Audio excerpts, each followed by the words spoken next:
구약성경 1100쪽입니다. 1101쪽, 1100쪽.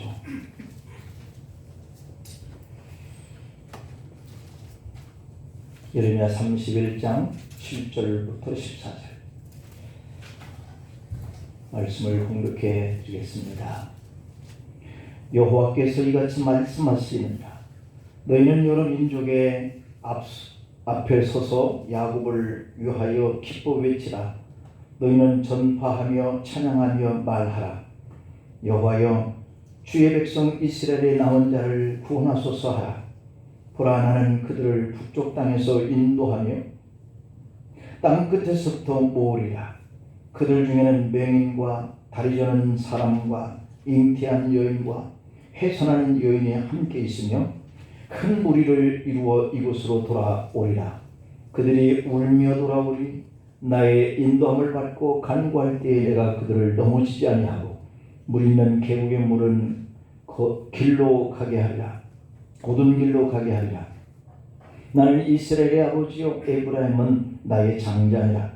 이방들이여, 너희는 여호와의 말씀을 듣고 먼 섬에 전파하여 이르기를 이스라엘을 흩으신 자가 그를 모으시고 목자가 그 양떼에게 행한 같이 그를 지키시리로다.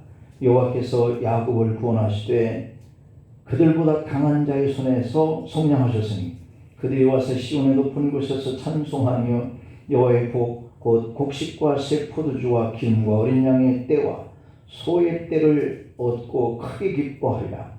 그 심령은 물된 동산 같겠고 다시는 근심이 없으리라 할지어다.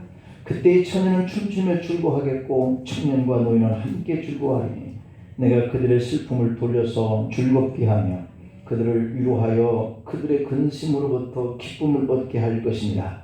내가 기름으로 칠상들의 마음을 흡족하게 하며 내 복으로 내 백성을 만족하게 하리라. 여호와의 말씀이니라. 아멘.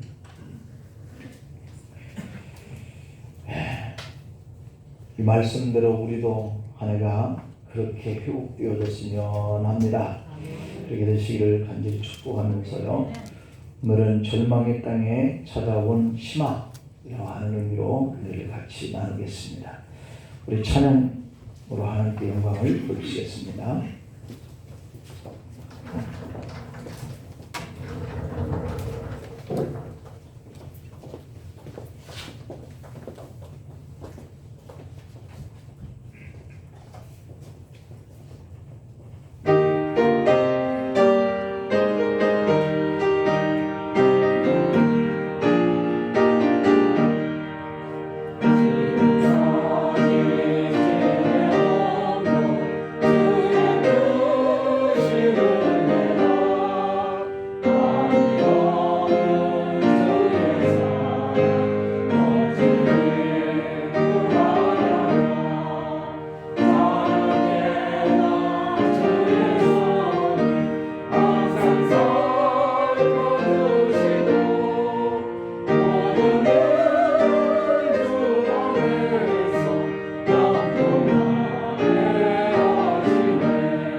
에릭 프롬이라고 하는 분은 인간의 희망을 품고 사는 존재라고 이렇게 말을 했어요. 오늘 여기 계시는 모든 분들도 2022년 이 한 해 동안에 품은 소망이 있는 줄로 믿습니다. 그 희망을 다 이루어지는 그런 한 해가 될 수 있기를 간절히 축복합니다. 인간은 희망을 품고 희망을 먹어야 사는 존재라고 하는데요. 그 희망이라고 하는 것은 우리에게 그렇게 힘을 실어주고 그리고 내 일에 대한 그런 기대감을 갖게 만들어줘요. 희망이라고 하는 것은 그래서 우리 약한 사람들에게도 뭔가 앞으로 달려갈 수 있도록 우리에게 그러한 생명력을 불어넣어 주는 것이죠. 그리고 그 희망은 그 사람이 절망 가운데 그런 환경 가운데 놓여 있어도 다시 한번 해볼까? 다시 해보자 하고 일어날 수 있게 만든다는 거예요. 그러니 그 희망이라고 하는 것이 얼마나 참 큰 힘을 발휘하는 겁니까? 그래서 내 마음속에 희망이 있다는 것, 이것은 얼마나 우리에게 큰 에너지를 뿜어내게 하는 것인 줄 몰라요. 철학자인 키엘케고르는 죽음에 이르는 병이라고 하는 이러한 자서전에서 진정한 죽음의 그 모습은 육체의 죽음이 아니라 영원한 생명, 영원한 희망, 이것을 잃어버리는 것이 곧 죽음이다. 그렇게까지 표현을 했어요. 그러니까 이 희망, 여러분 금년 한 해 동안에 마음속에 생각하기를 간절히 바랍니다. 그래서 절망적인 그것이 절망이 아니라 죽음의 자리 속에서도 내가 다시 일어날 수 있는 그러한 한 해의 생명력 있는 우리가 그런 삶을 사십시다. 이 죽음에 이르는 병, 이것이 절망이라고 말을 했는데 왜 많은 사람들은 이 죽음이라고 하는 이런 극단적인 선택을 할까라고 하는 물음을 우리가 가질 수 있습니다. 왜 들려오는 그러한 그 소식들이 뭐 다들 좋은 가운데에 어쩌다 한두 가지가 비극적이고 좋지 않은 소식이기 때문에 그것이 뉴스가 되어서 매스컴을 타고 있는지는 모르겠지만, 그런데 우리들이 들려오는 이야기들은 좋은 이야기보다는 훨씬 좋지 않는 그러한 이야기들이 더 많이 들려온단 말이에요. 그래서 이 죽음, 이 극단적인 선택을 하는 거, 이것은 하는 모습을 이렇게 내용을 들어가 보면 사랑하던 돈을 잃어버렸거나 아니면 추구했던 자신의 명예를 잃어버렸거나 이래서 죽음을 선택하는 것은 아니더라고요. 내일에 대한 절망, 내일에 대한 기대감, 이것이 없다라고 생각하기 때문에 죽더라고요. 잠깐의 그런 환경이 어려워서, 잠깐에 하던 그런 실패가 너무 두려워서 죽는 것이 아니라 이것으로 인해서 나는 이제 더 이상 희망이 없다라고 하는 이런 절망감 때문에 죽더라는 거죠. 키엘케고르는 이 절망이란 자기의 그래서 상실이다 이렇게 얘기를 했어요. 그리고 하나님과의 관계에서의 상실감이다, 이걸 바로 절망이다 라고 하는 것을 표현을 했던데, 우리가 현실의 어려움 속에서 이 절망감에 빠져드는 그런 이유는 바로 하나님을 바라보지 못하기 때문이다 라고 하는 거예요. 그러니까 모든 포커스가 나라고 하는, 그래서 내가 볼 때 이 문제에 대해서 일어날 수가 없다, 가능성이 없다 이렇게 생각하기 때문에 죽음을 선택하는 거거든요. 그러니까 나는 할 수 없어도 하나님을 바라보자, 이게 바로 희망이거든요. 그래서 그는 죽지 않게 되는 거거든요. 그러므로 이 정도의 절망적인 환경 속에서 하나님을 바라보는 사람을 가리켜서 믿음의 사람이다 이렇게 말을 합니다. 여러분은 다 금년 한 해 믿음의 사람으로 사실 줄 믿습니다. 자신의 힘과 노력으로 문제를 해결하려고 하면 우리 사람들은 결국 절망감에 빠질 수밖에 없어요. 왜냐하면 약하니까. 우리 전사님 송구영신 때 그 절박감에서 기도하는 그 기도가 계속 뇌리에 남아요. 우리는 죄 짓지 않고 살려고 하는데 죄를 질 수밖에 없는 우리의 모습, 하나님 보시고 긍휼히 여겨달라고 하는 그 외침이 말이죠. 가슴에 절절해요. 그래요. 우리 자신만 보면 그런 존재예요. 우리는 죄질 수밖에 없는 존재, 나약할 수밖에 없는 존재. 하나님이 붙들지 않았으면 누가 그 죄로 향해서 가는 나를 붙들어서 희망을 갖게 하고 믿음을 갖게 할 수 있겠느냐는 것이죠. 그래서 2022년에도 하나님 안에 우리의 소망이 있다. 이것을 믿기를 바랍니다. 그래야 2022년 이 한 해의 미래가 우리에게 희망적으로 다가오는 거죠. 내 힘으로 내 능력으로는 불가능해도 주님이 도와주시면 할 수 있다 하는 이런 것들이 바로 희망인데 거기에서 생기는 것이 자신감이거든요. 여러분, 그래서 2022년 금년에 우리는 하나님이 준비해 놓으신 이 미래의 희망적인 시간들을 우리가 살아가게 되고 또 그렇게 살아가기 위해서는 하나님을 바라보는 것, 이게 바로 믿음이에요. 이 과정 속에서 때로는 원치 않는 순간이 다가오잖아요. 우리가 약하기 때문에. 그래서 인생의 위기가 다가오는 겁니다. 그렇게 다가오는 거예요. 너무도 당연한 이치예요. 우리가 사는 이 세상이 내가 할 수 있다고 생각해서 다 되는 것이 아닌 것들이 바로 우리가 약하기 때문이잖아요. 그래서 위기는 다가오는 거예요. 그래서 우리의 생각을 흔들고 하나님을 바라보고자 하는 우리의 믿음을, 희망을 깨뜨리는 거예요. 그런 가운데 속에서 주님을 바라보려고 하는 것이 바로 믿음 생활이거든요. 어떤 상황이 와도 우리를 위해서 하나님이 준비해 주신 시간들이야, 하나님이 우리에게 주신 다시의 기회야, 이렇게 생각을 할 수 있는 것, 이런 것들이 믿음인데 바로 그런 믿음을 가지고 주님이 우리에게 다시 기회를 주신 이 2022년 한 해를 희망으로 살아보십시다. 할렐루야. 2022년 올해도 코로나19가 우리 곁에서 사라지지 않을지라도 하나님이 주시는 그 희망이라고 하는 것이 있어요. 주셨다면 언젠가는 거둬가실 줄 믿습니다. 그 희망은 하나님께로부터 부어지는 거예요. 하나님이 우리의 죄악을 깨우치기 위해서 주신 이 징계라고 한다면 언젠가 다시 거둬가시겠지 라고 하는 것, 이게 희망이잖아요. 코로나 그것으로 인해서 새해에도 삶이 힘들고 지치고 곤고하시겠죠. 환경과 현실의 벽에 갇혀서 나는 안 돼, 나는 할 수 없어 하고 다시 더 이상 희망이 보이지 않는 이러한 것들이 절망인데, 여러분, 누가 이 절망감에 빠져요? 누가 절망감에 빠지겠어요? 마치 캄캄한 밤길을 걷고 있는데 불빛이 없어서 홀로 가는 길이 너무 고독스럽고 절망스러워서 두렵고 무섭다라고 하는 이런 충동이 나를 짓눌러 오는 거, 이게 바로 절망감이에요. 절망감. 하지만 주님은 바로 그 두렵고 무섭다라고 하는 그 고통의 자리에 찾아오시는 분이세요. 성경에 보면 내가 하나님 앞에 나가기보다는 하나님이 다 우리를 찾아오셨어요. 그분이 바로 하나님이시거든요.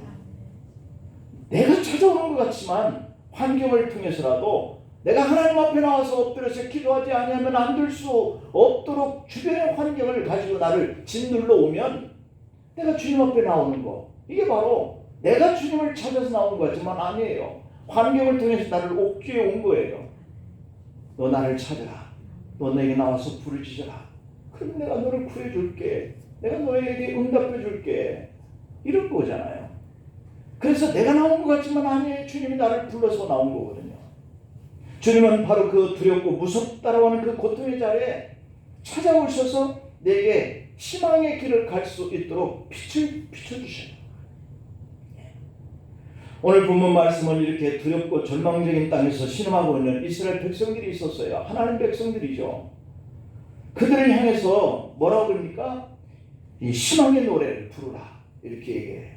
그러면 희망의 노래를 부르라고 하신 그 배경이 있을 거 아니에요. 그렇게 어려운 가운데 속에서 하나님을 찾아서 노래를 해라. 희망의 노래를. 하나님은 하나님의 은혜로 이스라엘 백성들을 가나안 땅에 정착시켰습니다. 하나님은 그 가나안에 들어가 전부터 기회만 되면 하나님의 백성들에게 내가 주신 약속의 땅, 내가 주는 그 약속의 땅에 들어가거든 그 땅에 민족들이 섬겼던 우상 숭배에 빠지면 안 된다 당부하셨어요. 그리고 거기서 나만 사랑하고 그렇게 살면 내가 너희를 축복해 줄게 라고 했거든요. 그런데 그들은 가나안 땅에 도착한 지 한 세대가 지나면서 하나님의 존재성을 잃어버리기 시작합니다. 하나님의 백성들인데 하나님의 존재 자체를 부인하고 우상에 가는 거죠. 하나님 주신 축복의 땅에서 하나님 주신 복을 누리면서도 하나님의 보시기에 가증하고 폐역한 길로 갑니다. 그때마다 하나님은 그들의 삶을 외면하거나 포기할 수도 있지만 포기하지 않으세요. 여러분들 가정의 자녀들이 어그러진 길, 잘못된 길을 뻔히 보면서 잘 간다? 그래 잘 가거라. 오늘부터 너는 내 자식 안 할란다. 그래 가. 너 가고 싶은 대로. 이렇게 하는 부모가 어디 있어요? 할 수만 있다면 그들을 돌이키고 바른 길로 가기 위해서 내가 할 수 있는 모든 일을 다 하려고 하시잖아요. 그런 것처럼 하나님은 하나님의 품을 떠나려고 하는 이 이스라엘 백성들에게 여러 가지 상황을 만들어서 돌아오게 하나님의 품으로 돌아오라. 그리고 선지자를 보내서 돌아오라고 외치게 합니다. 그러나 한 번 우상에 빠진 이 하나님의 백성들은 탕자처럼 하나님의 품으로 쉽게 돌아올 줄 몰라요. 마침내 견디다 못한 하나님은 더 이상 그들을 방치하면 잃어버릴 것 같아서 다 죽을 것 같아서 그래서 이방나라 아수르를 바벨론을 크게 발전시켜서 이스라엘을 치게 하고 남유다를 치게 하십니다. 정신이 번쩍 들게 말이죠. 영원히 하나님이 함께 하시겠다고 약속하셨기 때문에 그래서 그렇게까지라도 해서 하나님은 그들을 부르시고 찾으려고 해요.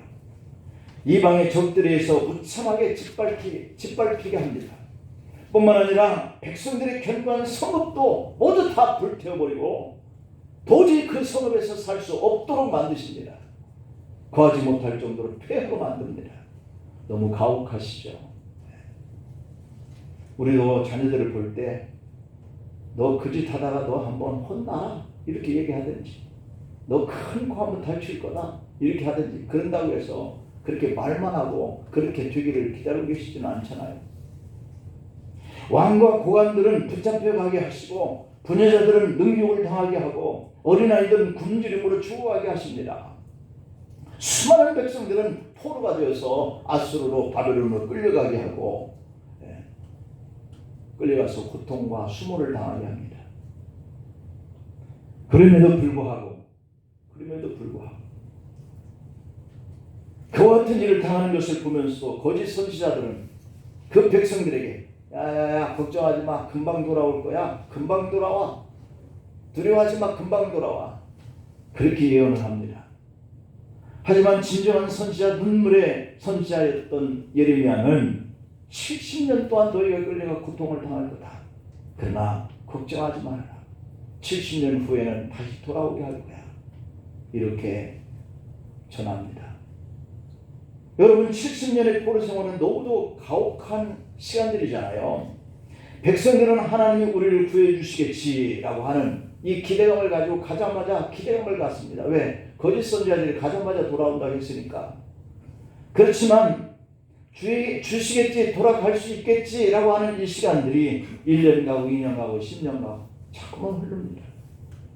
기대했는데 소망했는데 세월이 흐를수록 아하 예레미야 선지자의 말이 맞는가 보다 생각을 바꿉니다. 그때부터 그들에게 오직 할 수 있는 것은 절망감과 포기뿐입니다. 여러분에게 당하게 되어지는 이 고난이 어떤 고난일지라도 그 고통의 환경보다 더 무서운 것은 그 고통의 환경이 아니라 그 환경 때문에 내가 절망감 속에 빠져서 희망을 잃어버린다는 것이 더 절망감인 거예요. 내가 나를 포기해버리는 것이 더 큰 적입니다. 이스라엘 백성들의 진짜 무서운 적은 바벨론이 아니었어요. 그들이 하나님을 향한 믿음을 잃어버렸던 것이 희망을 포기해버린 것이 더 무서운 적이었던 것이죠. 이 절망적인 어둠의 땅에서 하나님은 예레미야 선지자에게 백성들을 향한 한 줄기의 빛과 같은 희망을 선포하게 하셔요. 예레미야가 외쳤던 그 희망의 메시지가 바로 오늘 본문의 말씀이에요. 하나님은 희망을 포기한 백성들을 향해서 이것이 끝이 아니다. 백성들아, 이것이 끝이 아니야. 반드시 본국으로 다시 돌아가게 할 거야 라고 선지자를 통해서 외치게 하세요. 얼마나 좋겠어요. 생을 절망감을 가지고 모든 것들을 포기한 이스라엘 백성들에게 하나님의 말씀이 위로가 되어지고 소망이 되어져서 들려지는 거예요. 바로 이때에 백성들의 반응이 어땠을 것 같아요? 이 상황 속에서 이스라엘 백성들이나 오늘 우리에게 필요한 것은 바로 그 말씀을 그대로 받는 믿음의 태도인 줄 믿습니다. 말씀을 받는 그 믿음의 태도 말이죠. 그냥 하는 소리에 불과하지고 이게 아니에요. 그 말씀대로 들 거야 하는 그러한 뜨거운 마음으로 받아야 된다는 것이죠. 여러분 희망을 가지세요. 할렐루야.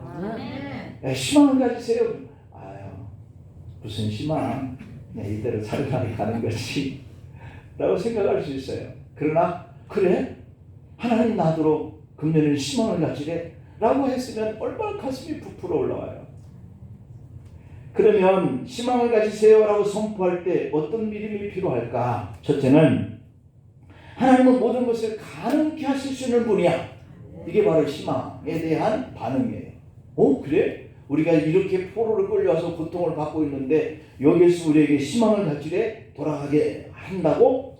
이게 바로 그들의 받는 믿음의 태도예요. 우리가 흔히 범하는 오류 중에 하나가 하나님의 능력을 신뢰하지 못하거나 소홀히 여긴다는 점이거든요. 내가 할 수 없으니까 하나님도 할 수 없을 거야 하고 생각하는 거. 하나님을 내 이성과 내 경험의 판단 속에 그냥 가둬버리는 거. 내가 못하니까 하나님도 못해? 그러면 하나님이 될 필요가 없잖아요. 내가 믿는 하나님과 믿음의 조상 아브라함이 믿었던 그 하나님 한번 비교해 보세요. 나는 아브라함처럼 하나님을 믿는지. 네 자식 이삭을 모리아 제단에 바쳐라. 미쳤어. 하나님 미치셨어. 어떻게 아들을 제단에 바치래? 이렇게 하는 것이 아니에요. 그냥 아들을 데리고 모리아 제단에 올라가는 거예요. 이게 믿음의 태도예요. 하나님이 무슨 수가 있겠지. 하나님 무슨 계획이 있겠지. 이게 바로 믿음이거든요. 희망을 가지세요. 희망? 내가 지금 이런 형편에 나에게 어떤 것이 희망이 될 수 있어? 그런 생각이 아니라 하나님 나들이 희망을 가지래? 무슨 수가 있나 보다. 무슨 계획이 있나 보다. 이렇게 생각하는 거예요. 이게 믿음의 태도예요. 로마서 4장에 17절에 보니까 아브라함은 그가 믿은 바 하나님은 죽은 자를 살리며 이 정도라는 하나님은 죽은 자를 살리시는 분이에요. 없는 것을 있는 것으로 부르시는 이시니라 라고 되어 있어요. 로마서 4장 17절에 아브라함은 죽은 자도 얼마든지 살릴 수 있는 하나님을 믿었다는 거예요. 아무것도 없는 상태지만 하나님을 부르시면 모든 것이 존재한다 라고 생각을 갖게 만들었어요. 아브라함은 인간으로서 바랄 수 없는 절망 가운데 속에서 하나님이 말씀하시면 그대로 될 줄 믿었던 그것이 진정한 아브라함의 믿음의 태도였던 것이죠. 100세 때에 사라의 태가 다쳐서 도저히 아이를 낳을 수 없는 그런 상황임을 알고도 99세 때 내년 이맘때 네가 아들을 낳으리라. 이게 말이 됩니까? 인간의 방법과 과학적인 의학적인 방법을 뛰어넘어서 하나님은 명령하신다니까요. 내 생각과 내 틀과 내 경험을 뛰어넘어서 하나님 역사하시는 줄 믿습니다. 하나님은 그 하나님의 약속을 믿는 사람에게 영광을 나타내게 하세요.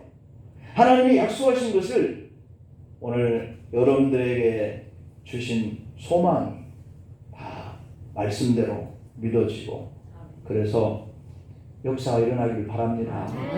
야고보서 2장에 21절 22절에 보면 우리 조상 아브라함이 그 아들 이삭을 제단에 바칠 때에 행함으로 의롭다 하심을 받은 것이 아니냐. 내가 하나님이 어떤 계획이 있으니까 나보고 소망을 가지래, 희망을 가지래. 그러니까 뭔가 내가 하고 있는 그 일에 대해서 희망을 가지고 하는 거예요. 자, 그것이 바로 행동이거든요. 행함과 함께 일을 한다는 거예요, 하나님이. 여러분들이 하는 그 일을 통해서 하나님이 그 일을 하게 하시는 것, 이것이 바로 믿음이라는 거죠. 네가 복음과 믿음이 그의 행함과 함께 일을 하고 행함으로 믿음이 온전하게 되었느니라, 이렇게 되잖아요. 그 믿음이 하나님 앞에 의로 여김을 받는 것, 하나님이 주신 놀라운 복의 근원이 되는 줄 믿습니다. 그래서 2022년은 이 아브라함이 믿음을 행함으로 온전하게 한 일을 우리도 하면 역사가 일어날 줄 믿습니다. 첫 번째는 하나님은 우리보다 크신 능력을 가지고 계신 분이기 때문에 믿어라 그랬어요. 두 번째로는 결코 하나님은 포기하지 않는 분이에요. 그런 거 같죠? 우리는 포기를 참 잘합니다. 내일부터 한 주 동안 새벽에 우리가 1년을 계획을 가지고 또 기도 제목을 놓고 기도하자, 이렇게 주부에 몇 주 전부터 이렇게 됐는데 눈여겨보신 분들은 기억을 할 거예요. 한번 해볼까? 우리는 그렇게 했다가 쉽게 잘 포기합니다. 근데 우리 하나님은 포기하지 않으세요. 우리는 어려운 상황이 오면 금방 뒤로 물러갑니다. 목사님 못하겠어요. 이스라엘 백성들도 우리와 동일했어요. 홍해가 나타나니까 왜 우리를 여기다 몰아다 놓고 죽이려고 그래? 이게 이스라엘 백성들의 포기예요. 포기. 출애굽기 14장 10절 11절에 보니까 바로가 가까이 올 때 이스라엘 자손이 눈을 들어본즉 애굽 사람들이 자기들 뒤에 이른지라. 이스라엘 자손이 심히 두려워하여 여호와께 부르짖고 그들이 모세에게 이르되 애굽에 매장지가 없어서 당신이 우리를 이끌어내어 이 광야에서 죽게 하려고 하느냐? 당신이 우리를 애굽에서 이끌어내어 우리에게 이같이 하느냐 하고 하나님한테도 모세한테도 원망하고 부르짖었다 그랬습니다. 그러나 우리 믿음의 사람들은 어떻게 해야 할까요? 이런 상황에.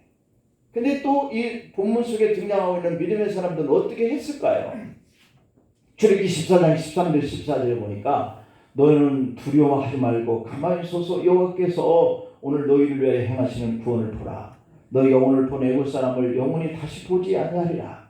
여호와께서 너희를 위하여 싸우시리니 너희는 가만히 있어 그랬어요. 여러분, 금년 한 해 주님이 우리를 예비하신 곳으로 인도해 가실 줄 믿습니다.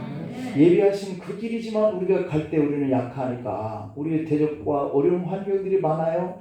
근데 걱정하지 마세요. 우리 주님이 대신 싸워주신대요. 아멘. 주님이 싸워주시는데 우리가 질 이유가 없잖아요. 믿음의 사람은 이 말을 전적으로 믿는 거예요. 믿음의 사람들은 가는 길에 여리고성이 버티고 있었지만 그들은 하나님 말씀에 전적으로 순종하여 그냥 그대로 시킨 대로 돕니다. 하루에 한 바퀴씩 6세 동안 돌아라. 그리고 제7일에는 그냥 또 6바퀴를 돌아라. 이렇게 그냥 명령하세요. 이 골리앗과 같은 적군이 있을 때 이스라엘 군사들은 두렵고 떨렸지만 믿음의 사람 다윗에게는 그것들이 아무것도 아닌 존재처럼 보여요. 2022년 한 해 동안 희망을 하나님께 둘 것인지 아니면 눈앞에 보이는 홍해 앞에서 눈앞에 보이는 골리앗이라고 하는 그런 환경 앞에서 그냥 포기해버릴래? 안 싸울래? 안 할래? 그렇게 좌절해버릴 것인지 하나님은 우리에게 믿음을 보이라고 하십니다. 어떤 곳에 아버지와 아들이 사막을 여행하고 있었습니다. 사막은 불같이 뜨거웠죠. 아무리 걸어도 끝이 보이지 않습니다. 두 사람은 목이 마르고 지쳐서 쓰러질 지경입니다. 아들은 원망에 가득 찬 눈빛으로 함께 이 사막 여행을 하자고 했던 아버지를 바라보면서 원망해요. 아버지, 이제 우리에게 남은 것은 죽음밖에 없는 것 같아요. 더 이상 걸을 필요가 없을 것 같아요. 그냥 자리에 앉아서 편히 죽는 게 낫지 않겠어요? 그러나 아버지는 아들을 타이릅니다. 얘야, 조금만 더 가면 틀림없이 마을이 나올 거야. 물과 사람들을 만날 수 있을 거야. 그래, 조금만 더 힘내렴 하고 길을 재촉해서 조금 더 가다 보니 마침내 두 사람 앞에 큰 무덤 하나가 등장합니다. 그것을 본 아들은 더욱더 절망감에 아버지 앞에 울부짖듯 말합니다. 보세요 아버지, 우리처럼 길을 잃고 죽은 사람의 이 해골이지 않습니까? 이제는 우리도 이곳에서 이 사람처럼 죽을 거예요. 우리 앞에는 죽은 것 밖에는 없어요 하고 원망하고 울먹입니다. 그러나 아버지의 생각은 아들과 달랐어요. 얘야, 이제 됐다. 여기에 무덤 있는 것이 우리의 희망이다. 이 무덤 있는 걸 봐. 이곳에 가까운 곳에 마을이 있다는 증거야. 그러면서 조금만 더 걷자. 그래서 걷다 보니 저 앞에 마을이 보입니다. 아버지는 아들을 데리고 그 마을에 들어가서 쉼을 얻습니다. 여러분, 우리는 살면서 가끔 사막길을 걷다가 무덤을 발견하는 것 같은 그런 시련의 환경 앞에서 우리가 포기하고 싶어요. 울먹이면서 이들처럼 우리도 죽을 거야 라고 생각하게 됩니다. 그러나 그 환경은 죽음의 징조, 절망의 징조가 아니라 희망의 징조라는 거예요. 어려움이 다가오면 어떤 사람들은 아이고 이제 죽었다라고 말을 합니다. 그렇게 말하는 그 사람은 그 아이고 죽었다는 그 환경 속에 빠져들어서 포기할 거예요. 죽겠다고 말하는 사람은 결국은 자신감이 상실되어서 포기하다가 끝내는 죽더라고요. 여러분, 자살하려고 하던 사람을 발견하고 말려놓으면 기어코 또다시 그는 자살해서 자기의 생명을 끊어내더라고요. 마음속에 희망이 없는 거예요. 한번 포기하자고 하는 이 생각이 모든 것들을 다 절망하게 만들어요. 그러나 견디기 힘들어도 이렇게 믿음의 사람들처럼 하나님이 우리를 찾아오셔서 우리의 대적들과 대신 싸우셔서 우리의 길을 갈 수 있도록 도우시는 분인데, 그분은 우리가 가지고 있는 이 힘보다 훨씬 더 큰 능력을 가지고 계신 분이야. 걱정하지 마. 무슨 계획이 있을 거야. 이렇게 생각하는 이런 소망을 두는 사람은 반드시 하나님의 도움을 받습니다. 하나님은 약한 나를 강하게 하셔서 여기까지 인도해 주셨잖아요. 하나님은 가난한 나를 부하게 하셔서 오늘을 주셨어요. 하나님을 믿는 성도라면 죽겠다라고 아니라 모든 환경은 주님이 만들어서 우리를 오늘 여기에 세우시기 위한 그러한 계획이야 하는 이러한 희망을 볼 줄 아시기를 축복합니다. 마지막 세 번째는 하나님은 도전자에게 힘과 용기를 주시는 분이더라고요. 도저히 불가능해 보이는 그러한 해방의 꿈이었지만 예레미야 선지자는 하나님이 주신 이 약속의 말씀을 가지고 그들에게 희망을 선포했어요. 예레미야 선지자가 하나님 주신 희망에 이러한 회복을 믿고 선포했듯이 우리도 말씀을 믿으면 이 한 해가 희망이 되게 될 줄 믿습니다. 희망을 잃은 백성들은 하나님이 약속해 주신 이 축복의 땅에서 기뻐해요. 감격해요. 그러면서 하나님께 찬양과 영광을 노래해요. 그러나 희망의 노래가 들렸음에도 불구하고 귀를 막아버린 절망의 사람들, 지금까지도 못했는데 저대로 될 줄 알겠어? 부정적인 생각으로 귀를 막아버립니다. 그리고 그들은 예루살렘으로 돌아오지 않습니다. 바벨론의 정착에서 살다가 그렇게 돌아오고 싶어하는 고향 땅을 밟아보지 못합니다. 하나님은 오늘 또 우리에게 다가오셔서 내일을 향해서 하나님이 준비하신 이 축복을 용기 있게 붙들고 하나님께 영광을 드리고 찬양하라고 말씀하시는 줄로 믿습니다. 그래서 우리는 그 말씀이 들려지면 그냥 기뻐하고 찬양하면 돼요. 그대로 되니까. 좌절감과 불안감을 주는 현실만 보고 두려워하거나 포기하는 사람이 아니라 하나님이 주신 이 내일의 꿈, 고국으로 돌아가게 할 거야 하는 이 말씀을 희망으로 붙던 이 유다 백성들이요, 예루살렘으로 돌아오잖아요. 우리도 2022년 아직도 코로나 바이러스로 모든 일이 힘들어도 할 수 있다 하신 하나님만 믿고 용기를 가지고 하던 일을 계속 해나가고 도전할 수 있기를 바랍니다.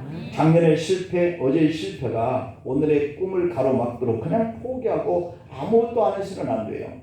작년에 우리가 실패했어도 올해 또 다시 우리에게 희망을 주신, 다시 기회를 주신 우리 하나님이 능력자시잖아요. 계획을 가지고 계신 분이잖아요. 우리의 앞길을 이끌어 가시는 분이시잖아요. 이유성 씨가 시각장애인인데 그럼에도 그는 시각장애라고 하는 이런 고난을 뚫고 히말라야 정상을 향해서 도전을 했습니다. 눈보라고 막 몰아치는데 히말라야를 향해서 자신의 모든 것들을 걸고 갑니다. 여러분, 우리가 다 사람들은 약한데 그나마 앞이 보이지 않는 이 시각장애인은 얼마나 그 환경들이 두렵고 무섭겠어요. 그런데 포기하지 않아요.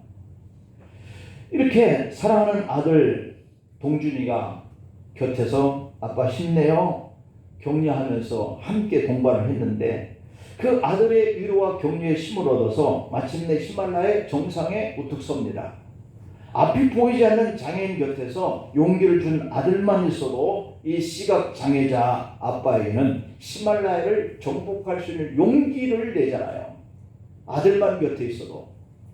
그런데 저와 여러분 곁에는 만유의 주님이시고 만왕의 왕이신 전능자, 우리를 구원하여 자녀 삼으신 그 하나님, 그분이 우리를 응원하잖아요. 그 하나님은 저와 여러분이 허물 속에 있을 때 건져주시려고 가장 아끼던 아들을 십자가에 죽이시면서까지 우리를 구원해 주신 분이잖아요. 그런 하나님이 우리가 어렵고 힘들고 이렇게 절망적인 환경에 빠질 때 너 그냥 죽어라 이렇게 하실 분이냐는 얘기죠. 아무리 힘들고 어렵다고 한들 하나님이 시각장애 아버지에게 용기를 준 아들 동준이 힘만도 못할까요? 하나님은 여러분에게 2022년 미래를 넉넉하고 풍족하게 이기도록 힘 주실 줄로 믿습니다. 우리도 다시 일어나서 정상을 향해서 또박또박 한 걸음씩 다시 도전하는 사람처럼 그 하나님은 내 곁에서 너와 함께 하리라. 내가 너를 도와줄게. 그리고 그 하나님은 우리에게도 유다 백성들처럼 2022년에는 찬양과 노래로 하나님께 영광 돌리기를 간절히 기대하고 계실 줄로 믿습니다. 환경과 현실이라고 하는 이 한계에 도전하는 믿음의 사람을 통해서 하나님은 이 절망의 땅에 그리고 어려운 이 환경에서 여러분들에게 새로운 노래를 부르게 하실 줄로 믿습니다. 여러분, 이 한 해가 우리에게 어떤 환경을 줄지는 하나님만 아세요. 그럼에도 불구하고 우리가 포기하지 않고 능력자이신 하나님을 의지하고 하나님이 주신 이 말씀에 희망을 걸고 나가면 하나님께서는 그 아들이 시각장애 아버지를 위로하면서 히말라야 산을 정복하게 하신 그것보다 능치 못하는 그러한 일들도 여러분들에게 허락하실 줄로 믿습니다. 하나님은 합력하여 손을 이루신다고 그랬잖아요. 하나님만 전적으로 신뢰하고 믿음으로 순종해가는 우리 성도들에게 이러한 계획을 가지고 이 한 해를 주셨습니다. 우리도 금년 한 해가 축복의 정상에 서서 희망을 주신 하나님을 노래하고 기쁨을 주신 하나님께 영광을 돌리는 승리하는 그런 삶을 사십시다.